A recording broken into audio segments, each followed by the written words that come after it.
हो ना साईडला मध्ये काही दिलेले आहेत. शेतीचं तर नुकसान आहेच, पण घरांमध्ये पाणी गेल्यामुळे अन्नधान्याचं, घरातल्या सामानाचं देखील मोठ्या प्रमाणात नुकसान झालंय.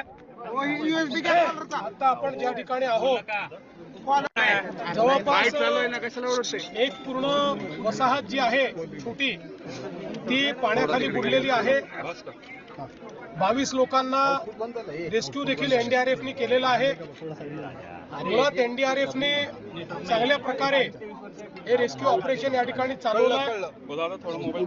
नागरिकांमध्ये फार चिंता आहे, आक्रोश आहे, कारण मोठ्या प्रमाणात नुकसान झालेलं आहे. राज्य सरकारच्या वतीनं आम्ही तातडीनं मदत सुरू केली आहे. कालही आम्ही जवळपास 2000 कोटी रुपये रिलीज केलेले आहेत आणि शेतकऱ्यांना तर आम्ही मदत करणारच आहोत, पण त्याचसोबत आम्ही ज्यांच्या घरांचं नुकसान झालेलं आहे, ज्यांच्या अन्नधान्याचं नुकसान झालं आहे, अशांना देखील आम्ही मदत करणार आहोत.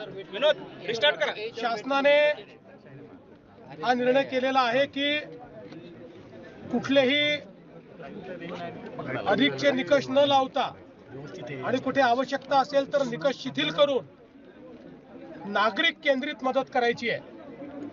केवळ नियमांवर बोट न ठेवता नागरिकांना आणि शेतकऱ्यांना मदत होईल, शेतमजुरांना मदत होईल अशा पद्धतीनं मदत करण्याचे निर्देश आम्ही दिलेले आहेत.